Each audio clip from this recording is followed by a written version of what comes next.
Hello friends, welcome back to Steno World.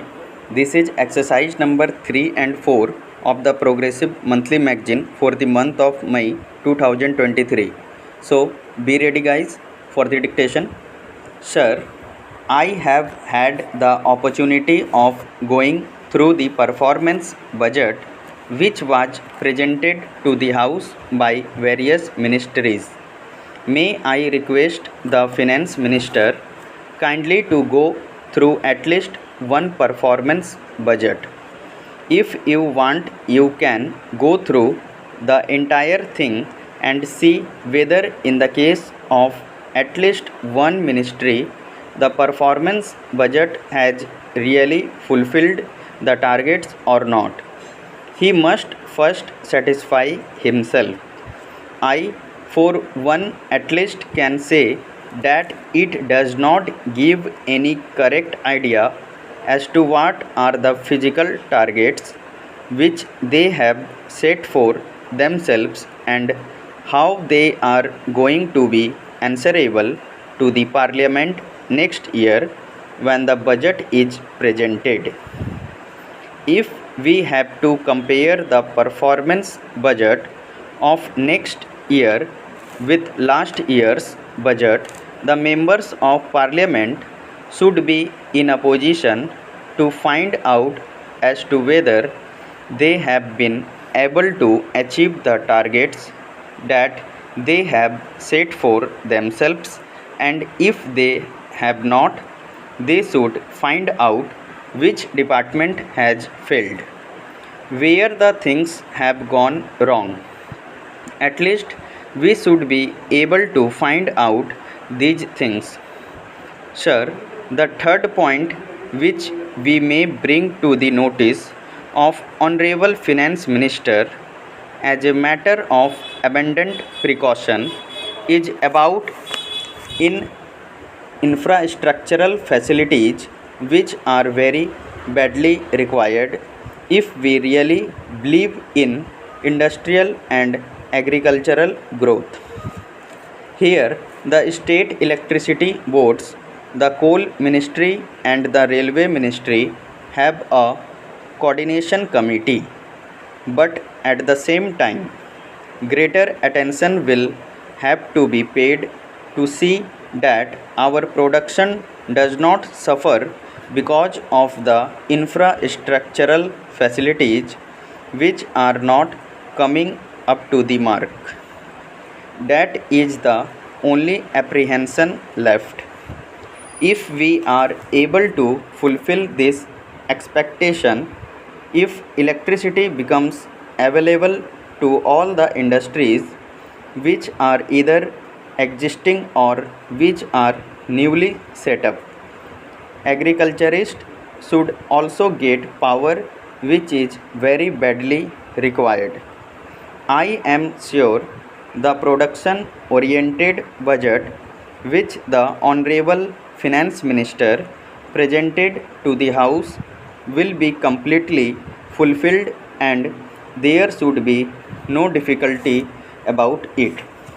One or more point which I have to bring to the notice of this House are about the incentives which in fact are very badly required in the agricultural sector. It is not sufficient to give incentives only for the growth of industry. These are also essential for the agricultural sector which has been requiring also. The support price suggested by the Agricultural Prices Commission normally is very much lower than the market price. Agriculturists, instead of getting remunerative price, are not able to recover even the cost of production. I would suggest that the Agricultural Prices Commission should be an independent body and it should be a statutory body created by a statute of this Parliament so that they are able to correctly find out and assess the cost of production and suggest what should be the price which should be payable even as a support price to the agriculturist.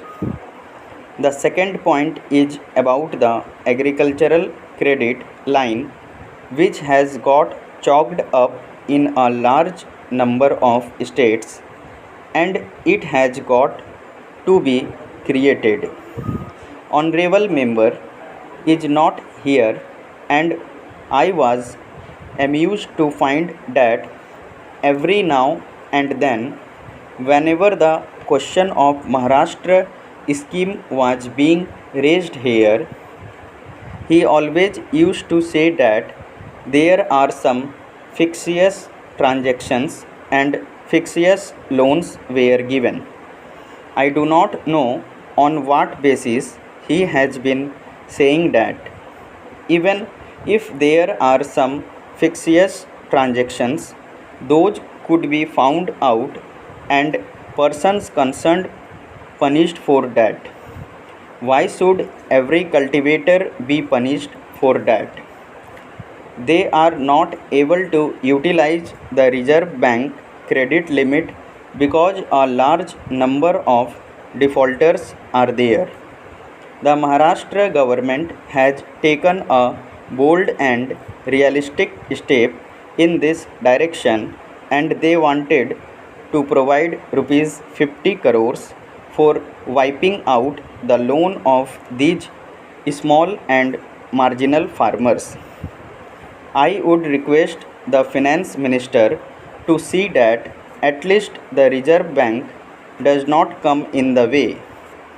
The Reserve Bank should not create any difficulty if the credit line gets cleared and they are able to utilize the agricultural credit in full, which in fact they require very badly.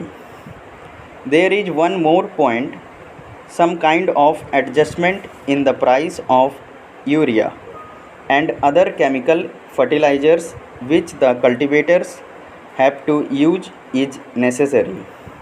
The price of all petroleum products has gone up, thereby urea has become a prohibitive item for agriculture. Some kind of adjustment effected by which urea should be easily available to the cultivators is one of the points which the finance minister may kindly consider. My next point is about the natural calamities and the scheme of rescheduling of loan. The finance minister is aware of the fact that rescheduling is not a concession to the cultivator at all. He is required to pay one third installment of the loan which he has taken right at the start when the rescheduled cycle starts of the loan.